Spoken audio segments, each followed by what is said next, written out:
Bonjour à tous. En réfléchissant à ce que nous allions partager ensemble ce matin, il m'est revenu un texte de l'apôtre Paul qui se trouve dans l'Épître aux Romains au chapitre 7. Dans ce texte, l'apôtre Paul met en avant son problème. Et son problème, finalement, c'est aussi notre problème. Je vous cite cela, donc, dans le chapitre 7, à partir du verset 21. « Je vis en constante contradiction avec moi-même. Je voudrais faire le bien, mais je constate que seul le mal est à ma portée et je ne puis résister à ses sollicitations. » Combien de fois nous l'avons pensé et réalisé cela.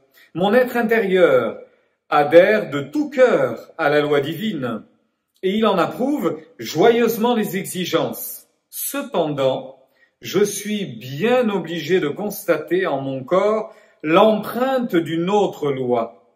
Mes facultés humaines sont régies par un principe opposé à celui de ma raison et qui me met sans cesse en conflit avec la loi de ma conscience.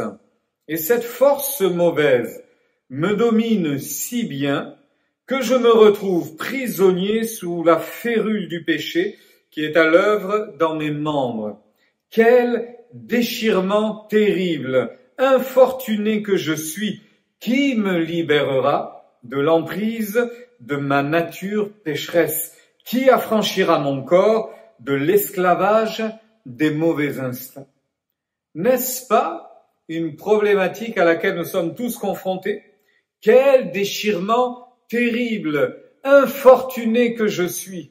On aurait pu le traduire en d'autres mots, je ne suis qu'un misérable, je m'en sortirai jamais, je n'y arriverai pas, je suis tellement malheureux, tellement malheureux.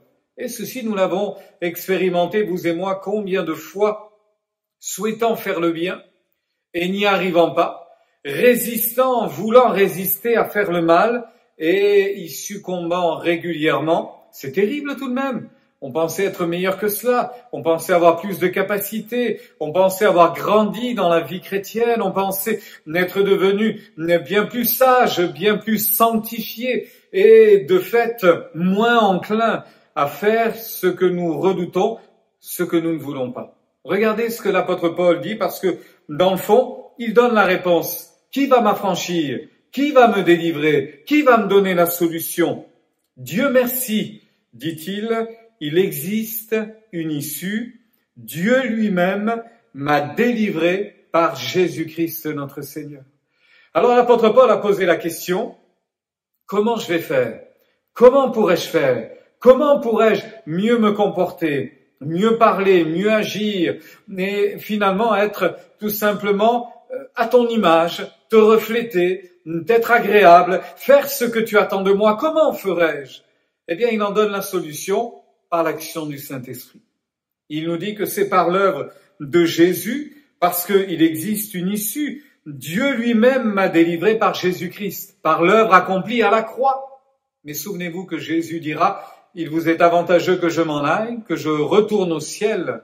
Ainsi je vous enverrai le Saint-Esprit, et lui vous conduira dans toute la vérité. Et c'est ainsi qu'au chapitre 8, nous avons la solution, c'est l'action du Saint-Esprit. L'action du Saint-Esprit, c'est ce qui nous donnera force dans la mission que Dieu nous demande d'accomplir, être son enfant, une lumière dans le monde, disciple de Jésus-Christ. Dieu nous donnera la force pour cela, par l'action du Saint-Esprit au-dedans de nous. Et puis lorsque nous aurons à faire face à des problèmes, mais de vrais problèmes, non pas simplement des petites intrigues ou des petites difficultés, non, de sérieux problèmes, de gros problèmes, eh bien le Saint-Esprit viendra éclairer notre intelligence. Il nous donnera la sagesse nécessaire pour savoir comment résoudre le problème. Et puis lorsque nous devrons affronter des peines, des difficultés, comme si nous traversions une vallée sombre et bien douloureuse, eh bien Dieu, par l'action du Saint-Esprit, nous communiquera encore sa force, mais surtout son réconfort, son appui, sa sagesse nous est donnée en toutes circonstances et en ces circonstances quelquefois où il est bien difficile de dire et de réagir, eh bien le Saint-Esprit viendra consoler nos cœurs. Il viendra apaiser nos alarmes. Il viendra rassurer nos cœurs inquiets et nous donner tout simplement sa paix. Et enfin, et le chapitre 8 nous explique cela également, lorsque nous serons confrontés à cette vie de service et qui peut nous emmener si loin avec Dieu, eh bien, il nous donnera de la joie dans ce service débordant, dans ce service extraordinaire que nous pourrons accomplir pour lui.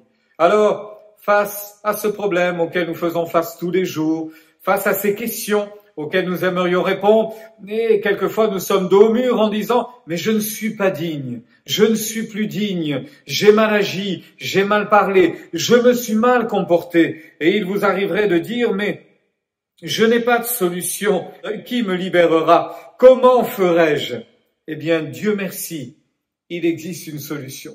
Dieu merci, il existe une sortie. C'est une sortie de secours, une issue. Il existe la solution en Jésus-Christ par l'action du Saint-Esprit. Laissons aujourd'hui encore le Saint-Esprit habiter nos cœurs, se saisir de nous remplir de sa présence et nous permettre encore de servir Dieu avec joie. Que Dieu vous bénisse.